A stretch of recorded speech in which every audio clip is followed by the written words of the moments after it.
ذلك فضل الله يؤتيه من يشاء والله ذو الفضل العظيم. الحمد للہ وکفا وسلام علی عبادہ الذین اصطفیٰ، اما بعد. آج کی مجلس میں اماموں کی موجودہ بدحالی سے متعلق کچھ باتیں کہنی ہیں. ہم اور آپ جانتے ہیں کہ امام اس زمانے کی سب سے مظلوم شخصیت ہے، سب سے مظلوم قوم ہے. اماموں کی آج جو پوزیشن ہے، کسی بھی زمانے میں ایسی پوزیشن، ایسی حالت امام کی نہیں رہی ہے. حالانکہ امامت کا مقام یا اماموں کا مقام اتنا عظیم ہے، اتنا بلند ہے کہ نبی کریم صلی اللہ علیہ وسلم نے باقاعدہ ارشاد فرمایا الامام ضامن، کہ امام ذمہ دار ہوتا ہے تمام مقتدیوں کا. تمام نمازیوں کی نماز کا دار و مدار امام ہی پہ ہوتا ہے. امام کی نماز ٹھیک ہوئی تو تمام مقتدیوں کی نماز ٹھیک ہو گئی، اور امام نے کوئی غلطی کی تو مقتدیوں پر بھی وہ غلطی لازم آتی ہے. اسی طریقے سے آپ صلی اللہ علیہ وسلم نے فرمایا انما جعل الامام لیؤتم بہ، امام بنایا ہی اس لیے جاتا ہے تاکہ اس کی اقتدا کی جائے، اس کی پیروی کی جائے، اس کے پیچھے چلا جائے. آپ کے علم میں یہ بات ہوگی، آپ صلی اللہ علیہ وسلم نے ارشاد فرمایا کہ قیامت کے دن 3 آدمی مشک کے ٹیلے پر ہوں گے. ایک تو وہ غلام جو اپنے آقا کی خدمت کے ساتھ ساتھ اللہ کی عبادت بھی انجام دیتا ہے. یہ بہت مشکل کام ہے. آقا کی خدمت بھی ہو، اللہ کی عبادت بھی ہو، دونوں کو سمیٹنا، دونوں کو جمع کر کے چلنا بہت مشکل کام ہے. اسی لیے اس کا انعام بھی بہت بڑا ہے. دوسرا وہ آدمی جس نے لوگوں کو نماز پڑھایا اور تمام مقتدی اس سے خوش ہیں، تو وہ بھی قیامت کے دن مشک کے ٹیلے پر ہوگا. اسی طریقے سے مؤذن صاحب کا مقام ہے، جو 5 وقت لوگوں کو اذان کے ذریعے سے مسجد بلاتے ہیں اور اللہ کا نام لیتے ہیں، شہادت دیتے ہیں اللہ ایک ہے، شہادت دیتے ہیں کہ محمد صلی اللہ علیہ وسلم اللہ کے رسول ہیں. تو یہ مؤذن بھی اتنے بڑے مقام کا حامل ہے کہ مشک کے ٹیلے پر اس کو ٹھکانہ ملے گا. امام کے مقام و مرتبہ کا اندازہ لگانا بالکل آسان ہے. یہ جو حدیث میں نے پڑھی ہے اسی سے اندازہ لگایا جا سکتا ہے. اس کے علاوہ آپ دیکھیں کہ حضور علیہ السلام جب تک حیات تھے اور جب تک صحت تھی، آپ صلی اللہ علیہ وسلم نے اپنی مسجد میں نماز خود ہی پڑھائی ہے. آپ کے ہوتے ہوئے کسی کو مسجد نبوی میں امامت کا حق نہیں تھا، کوئی نماز نہیں پڑھا سکتا تھا. بلکہ آپ کو یاد ہوگا کہ حضور علیہ السلام جب معراج کے سفر پہ تشریف لے گئے ہیں تو تمام انبیاء کی امامت کی ہے آپ نے مسجد اقصی میں. اور آپ کے اطلاع کے لیے عرض ہے کہ ایک بہت بڑے آدمی تھے نواب صدیق حسن خان بھوپال کے. کسی نے خواب میں دیکھا کہ نواب صدیق حسن خان صاحب ایک مجمع میں ہیں، حضور صلی اللہ علیہ وسلم بھی مجمع میں ہیں، بلکہ آپ صلی اللہ علیہ وسلم مجمع موجود ہیں. بہت بڑا لوگوں کا ایک جمگھٹا لگا ہوا ہے، ایک بھیڑ اکٹھی ہے. نماز کا وقت ہوا تو نماز کے لیے جو شخص آگے بڑھا وہ نواب صدیق حسن خان. کسی نے خواب میں دیکھا. جب یہ خواب دیکھنے والا اٹھا تو اس کے ذہن میں یہ تھا کہ حضور صلی اللہ علیہ وسلم کی موجودگی میں نواب صدیق حسن خان نے نماز پڑھائی ہے. اس کا مطلب یہ ہے کہ نواب صدیق حسن خان صاحب کی آپ صلی اللہ علیہ وسلم کے ہاں کوئی اہمیت ہے. خواب دیکھنے والے نے اس زمانے میں مولانا یعقوب نانوتوی رحمۃ اللہ علیہ سے پوچھا کہ اس کی تعبیر کیا ہوگی. تو انہوں نے کہا کہ اگر تم نے یہ خواب دیکھا ہے اور صحیح دیکھا ہے تو سن لو کہ نواب صدیق حسن خان کا انتقال ہو چکا ہے. ان صاحب نے تحقیق کی تو پتہ چلا واقعی انتقال ہو گیا. تو انہوں نے مولانا یعقوب نانوتوی صاحب سے پوچھا کہ اس خواب سے تو ظاہراً یہ لگتا تھا کہ نواب صدیق حسن خان صاحب کی کوئی فضیلت معلوم ہوگی، لیکن آپ نے جو تعبیر دی ایک دم صحیح نکل آئی، وجہ کیا ہے؟ تو اس پر مولانا یعقوب نانوتوی رحمۃ اللہ علیہ نے کہا کہ اصل میں آپ صلی اللہ علیہ وسلم کی موجودگی میں کوئی آگے بڑھ سکتا ہے تو وہ مردہ ہی ہو سکتا ہے.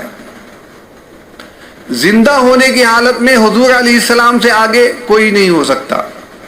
تو اس سے میں نے سمجھ لیا کہ نواب صدیق حسن خان کا انتقال ہو چکا ہے. بہرحال آپ صلی اللہ علیہ وسلم اپنی حیات دنیاویہ تک امام رہے ہیں اور صحت کی حالت میں کبھی کوئی آپ کی موجودگی میں آگے نہیں بڑھا. اس سے امامت کا اندازہ لگا سکتے ہیں کہ اس کی کتنی قدر و منزلت ہے اور اس کی کتنی حیثیت ہے، کتنی عظمت ہے. اس کے علاوہ آپ دیکھیں خلفائے راشدین خود امام ہوتے تھے، خود نماز پڑھاتے تھے. اسی طریقے سے جو بھی بادشاہ ہوتا تھا پچھلے زمانے مسلمانوں کا، وہی نماز پڑھاتا تھا. یہ امامت کی اہمیت ان لوگوں کے سامنے تھی. آج ہم لوگوں کے یہاں امام کی کوئی حیثیت نہیں ہے، کوئی عظمت اس کی نہیں ہے، بلکہ امام کا تو یہ حال ہے کہ مسجد آتے ہی اس سے کہا جاتا ہے کہ آپ کو یہاں جھاڑو بھی لگانی ہے، جمعہ صفائی بھی کرنی ہے. اس کے علاوہ وہ تمام کام امام کو انجام دینے ہیں جو ایک ملازم اور عام سا چپراسی انجام دیتا ہے. پھر امام کی یہ حیثیت، امام کی یہ بے توقیری کہ کوئی مقتدی آتا ہے ڈانٹ دیتا ہے. عجیب و غریب بات یہ ہے کہ ایسی شرطیں امامت کے لیے آج کل عام کی گئی ہیں، پیش کی گئی ہیں، بنائی گئی ہیں کہ بہت ہی افسوس ہوتا ہے، بڑا غصہ آتا ہے، بڑی عجیب سی بے چینی ہوتی ہے کہ یہ کیسے لوگ ہیں کہ امام کیا تھے، ان کو کیا بنا دیا گیا. میں آپ کو ایک شرائط نامہ سنا رہا ہوں جس سے اندازہ لگا سکتے ہیں کہ آج امام کی پوزیشن اور اس کی حیثیت کیا ہے. یہ شرائط نامہ مسجد نواب عثمان خان بیرون 4 دروازہ جے پور مسجد کا ہے. شرائط و ضوابط کیا ہے وہ سنیں. اس میں 13 شرطیں بیان کی گئی ہیں. پہلی شرط ہے مسجد ہذا کے منصب امامت کے لیے تقرری ابتدائی طور پر 1 ماہ کے لیے عارضی ہوگی، یعنی امام بنایا جائے گا صرف 1 مہینے کے لیے. نمبر 2، مطلوبہ تعطیلات چاہنے پر تحریراً اجازت لینی لازمی ہوگی. اس کی منظوری صدر کمیٹی سے لینی ہوگی. کوئی امام چھٹی چاہتا ہے تو اسے لکھ کے دینا پڑے گا کہ مجھے 1 دن کی چھٹی چاہیے، 2 دن کی چاہیے، جتنے دن کی چاہیے. اور جب تک کمیٹی کا صدر اس کو منظوری نہیں دے گا امام اپنی مسجد سے نہیں جا سکتا ہے، خواہ اس کے ساتھ کتنی ہی بڑی ضرورت کیوں نہ ہو اور چاہے کتنا ہی ناگہانی سفر کیوں نہ ہو. نمبر 3، 1 ماہ کی مدت گزر جانے کے بعد اگر اصول کے مطابق وقت گزرا تو تقرری دائمی طور پر ہو جائے گی انشاءاللہ تعالی. یعنی 1 مہینے تک امام صاحب کو دیکھا جائے گا، جانچا جائے گا کہ امام صاحب کیسے ہیں، اصول کے پابند ہیں یا نہیں ہیں، تب جا کر ان کو استقلال دیا جائے گا. اب وہ باقاعدہ امام بن جائیں گے. نمبر 4، منصب امامت کی ذمہ داری کے ساتھ ساتھ کسی بھی قسم کی کوئی سیاسی جماعت و دیگر کسی تنظیم سے کوئی تعلق نہیں رکھا جائے گا.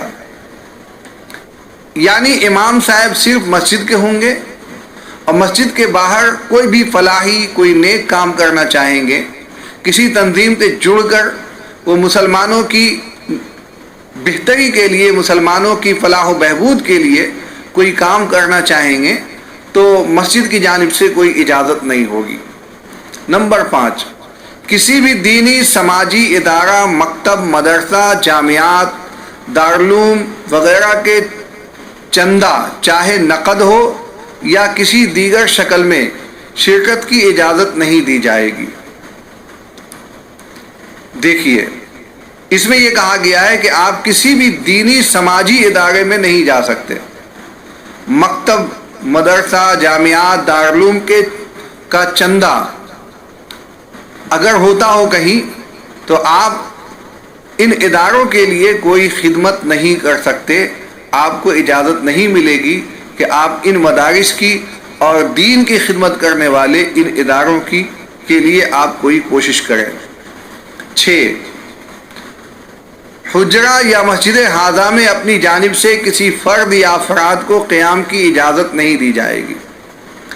تو امام صاحب کے کمرے میں کوئی صاحب نہیں جا سکیں گے، چاہے امام صاحب کا بھائی ہو یا اس کے والد ہوں یا اس کے دوست احباب ہوں، کہیں سے بھی کوئی ان کا تعلق دار اور ان کا رشتہ دار آتا ہے تو مسجد میں ٹھہرنے کی اجازت بالکل نہیں ہوگی. نمبر 7، منصب امامت کے منافی کسی بھی غیر شرعی عمل میں قطعاً شامل ہونے کی اجازت نہیں دی جائے گی. یہ تو بہت اچھی بات ہے. نمبر 8، منصب امامت کی ذمہ داری کا مکمل خیال کرنا پڑے گا اور کسی قسم کی شکایت کا موقع نہیں دیا جائے گا. نمبر 9، کسی بھی طرح کے انتظامی، مسلکی اور فرقہ بازی کو فروغ نہیں دیا جانا چاہیے. یعنی انتظامی جھگڑا نہیں ہونا چاہیے، مسلکی جھگڑا نہیں ہونا چاہیے، یہ بالکل صحیح ہے، لیکن اس سلسلے میں تھوڑی تفصیل ہونی چاہیے. مسلکی جھگڑے سے کیا مراد ہے؟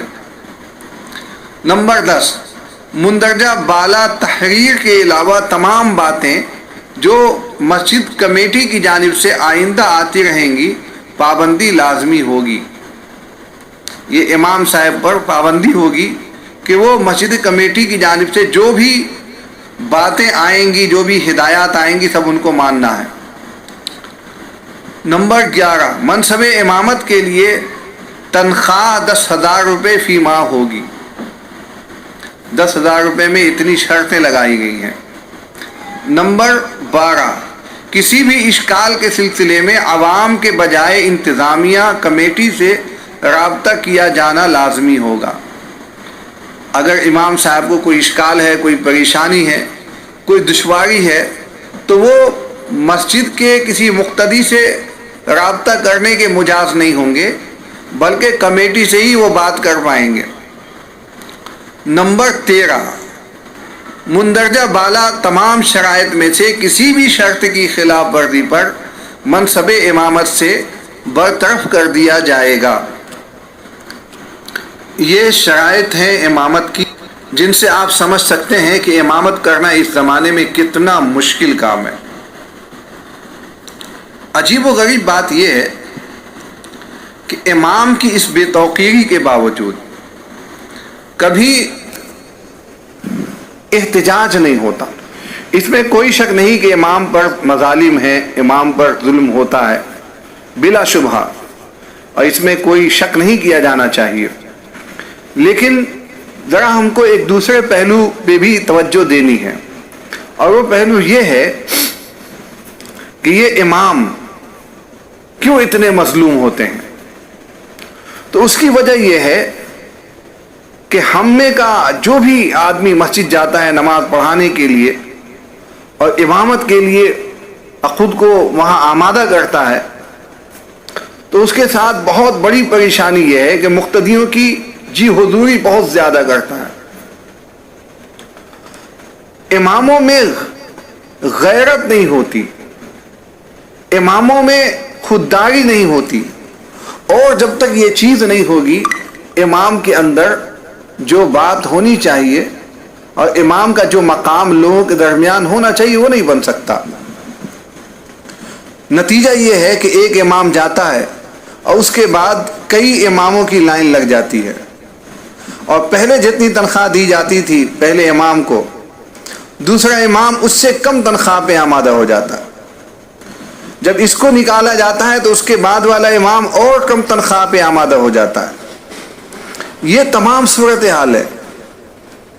بعض مقتدی ائمہ سے اتنے پریشان ہو جاتے ہیں، وہ چاہتے ہیں نکالنا امام کو تو نہیں نکلتے، اور مقتدیوں کو بالکل ستا دیتے ہیں، پریشان کر دیتے ہیں، حالانکہ ایسی امامت کا کیا حاصل ہے۔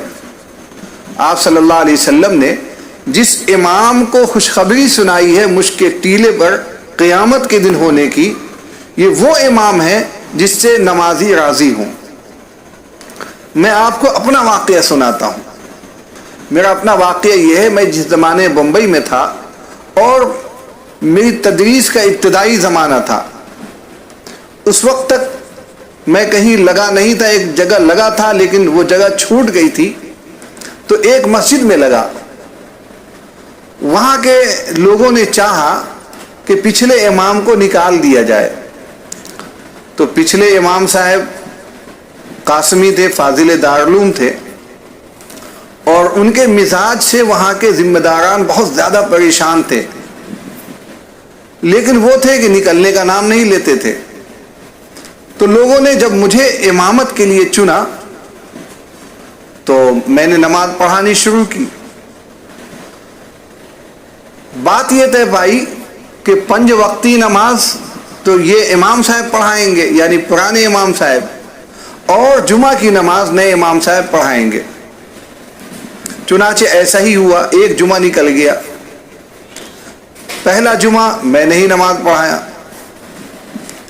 جب دوسرا جمعہ آنے والا تھا تو امام صاحب نے مجھ سے کہا کہ مولانا یہ اچھی بات نہیں ہے، انصاف نہیں ہے کہ 5 وقتہ نمازیں تو میں پڑھاؤں ہفتہ بھر، اور جمعہ کا دن آئے جو کہ نمائش کا دن ہوتا ہے، دکھاوے کا دن ہوتا ہے اور لوگوں کے سامنے ہونے کا دن ہوتا ہے، اس دن آپ نماز پڑھائیں۔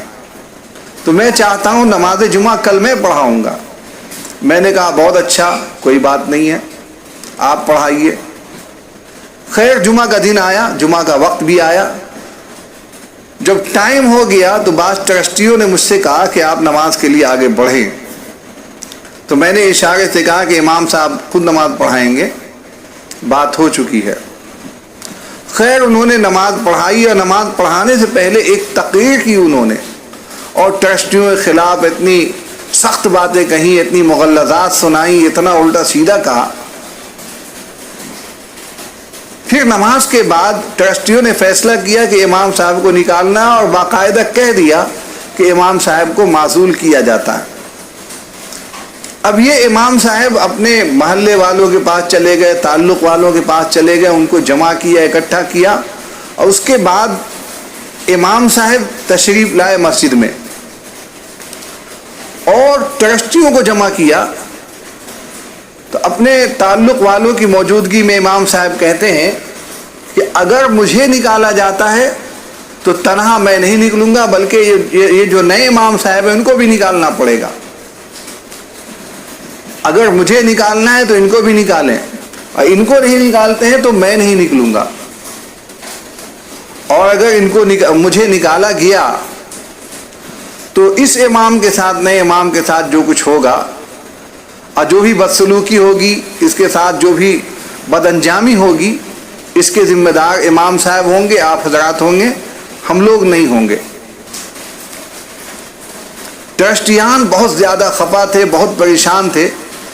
انہوں نے بعد میں اکیلے مجھے بلایا اور کہا کہ مولانا میں بہت زیادہ پریشان ہوں اور تمام ٹرسٹیان بہت پریشان ہیں، چاہتے ہیں کہ امام کو نکالا جائے، لیکن شرط ایسی ہے کہ آپ کو بھی جانا پڑے گا، اس لیے ہم آپ دونوں کو رخصت کرتے ہیں تاکہ اس امام سے ہم کو چھٹی مل سکے، نجات مل سکے۔ خیر وہاں سے ہمیں نکلنا پڑا اس امام کی وجہ سے۔ تو اگر مسجد کے ائمہ اس انداز کے ہوں تو کیسے امام کا مقام بنے گا، کیسے امام کی عزت بنے گی؟ آج امام کی جو بے توقیری ہے اس کے ذمہ دار خود امام بھی ہیں، وہ اپنی بات منوا نہیں سکتے، اپنی بات کہہ نہیں سکتے، جمعہ کی نماز پڑھاتے ہیں اور جمعہ سے پہلے خطبہ دیتے ہیں، تقریر کرتے ہیں، تو وہی باتیں کہیں گے جو مسجد کے ٹرسٹیان چاہتے ہیں اور اپنے من پسند موضوعات پر بات کرنے کی خود میں ہمت نہیں پاتے۔ اگر ایسا ہو تو ایسی امامت سے کیا حاصل ہے؟ پھر تنخواہ کا رونا کیوں روتے ہیں؟ حقیقت یہ ہے کہ جہاں ائمہ مظلوم ہیں وہیں ائمہ کی غلطیاں بھی ہیں۔ اگر ائمہ احترام کے ساتھ، وقار کے ساتھ اور اپنی شخصیت کی بہترین شبیہ کے ساتھ مسجد میں اپنا وقت گزاریں، نماز پڑھائیں، تو کوئی وجہ نہیں ہے کہ مقتدیان اور ٹرسٹیان ظالم آ جائیں۔ تو غلطی جہاں ائمہ کی اپنی ہے وہیں ٹرسٹیان کی بھی ہے، غلطی دونوں جانب سے ہے بلا شبہ۔ اس لیے ہم تمام ائمہ کو چاہیے کہ قاعدے کے ساتھ رہیں، عزت وقار کے ساتھ رہیں، اسی میں ہم سب کی بھلائی ہے۔ آپ بہت بہترین خدمت کر رہے ہیں، اللہ تعالیٰ آپ کی خدمات کو قبول فرمائے۔ وآخر دعوانا الحمد للہ رب العالمین۔